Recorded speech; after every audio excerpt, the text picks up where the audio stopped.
My life under Tamil Tiger terrorism. 1983, in Sri Lanka, the war broke between Tamil Tiger terrorists and Sri Lankan government and military. I was just 3 years at that time, but I was brought up under the control of Tamil Tiger terrorists. 1990, war had four phases, and the first phase was 1987 until the Indian peacekeeping force came to Sri Lanka.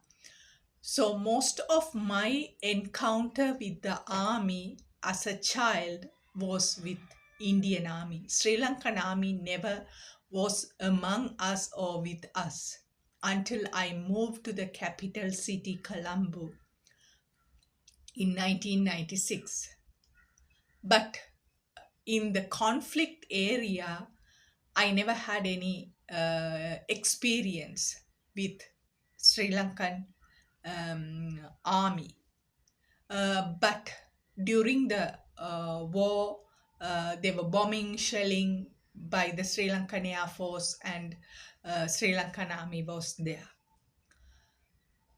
1990, when the second phase of the war broke by Tamil Tiger terrorists who started the war in 1990, they issued a pass system that the youth cannot leave the place. It's almost like it was like using us as civilians as a human shield for them to fight for the war. So they always come to our schools to conduct meetings, and many students joined Tamil Tiger terrorists. They were child soldiers recruited by the Tamil Tiger terrorist, and that during that meetings in school, they brainwashed us. There was so much of enmity, hatred planted in us against the Sri Lankan government and Sri Lankan military. We never had Sri Lankan flag in schools or in Jaffna under the control of Tamil Tiger terrorists, even though our school books were from Sri Lankan government, and on the book we had the Sri Lankan national anthem and all, but we never sang. So Sri Lanka was kind of a strange country for us because we were wanted independence from Sri Lanka. So we were from very childhood, we were raised up believing Sri Lanka is not our country. Sri Lanka is a foreign land, and we were afraid of the flag of Sri Lanka, which you can see here, which has the lion flag in it. And during the school time, for some functions, especially um, Tamil Tiger Terrorist Heroes Day, uh, they hosted the flag, their tiger flag. So, and all the songs and everything, the Tamil Tiger terrorist songs about independence country and Tamil homeland. And those days we were even not allowed to speak in English. Bakery, ice cream, cake, these words which we use normally in Tamil, also the English words were changed into Tamil words. So the bakery which was next to our house, in Tamil letters, it was written in bakery before Tamil tiger terrorist uh, made the control over the land. But once they started the control, it was changed into Tamil name called Vedupaham. So it was really, we never knew those words. They were um, imparted into our lives, introduced to us. So it was a journey again to becoming soul like a Tamil was became a identity, and have to speak in Tamil because even now I'm very fluent in English, but when I meet Tamil people, there is a little bit guilt when I speak with them in English because that was planted from very young age. You have to show your Tamil identity through your dress code, through your especially language. You have to remember that language.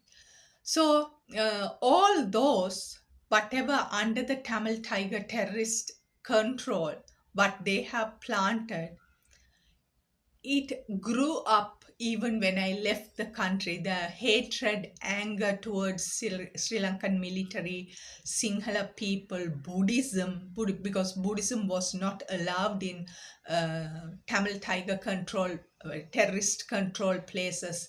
They were all the Buddha statues and also the Bodhi tree, which where Buddha got enlightened, all of them were destroyed. So I was born and brought up in an area where there was no Sinhala language, where there was no Sri Lankan flag, there was no Sri Lankan national anthem, there was no Buddhist any kind of a image or anything, and all of them became enemies in my life too. And it really takes a lot of work to recreate myself, to fall in love with Sri Lanka, Sri Lankan people, Sri Lankan military, Buddhism, Sri Lankan anthem, Sri Lankan flag, to liberate myself and deliver myself from the seeds planted by Tamil tiger terrorist. And it is all about rewiring my own brain to liberate myself.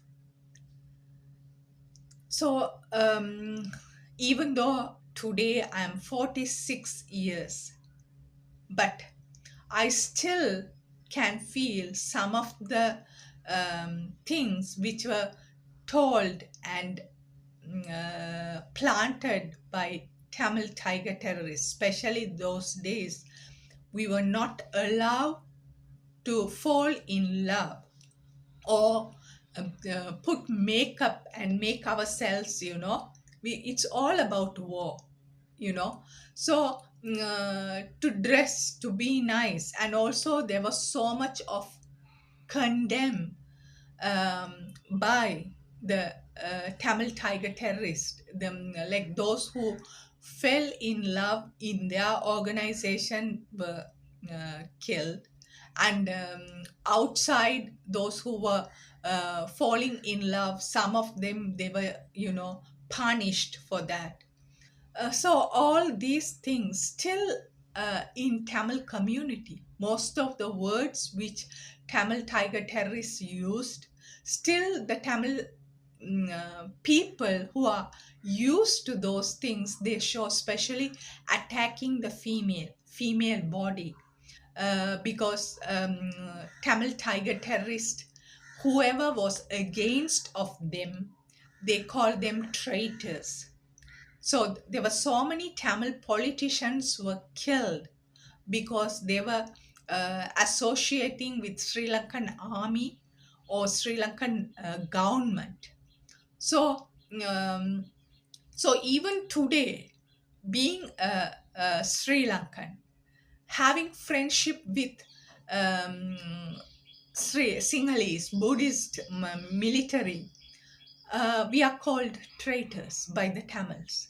So even though the Tamil Tiger terrorism has been destroyed, but the way they operated still exists in Tamil people.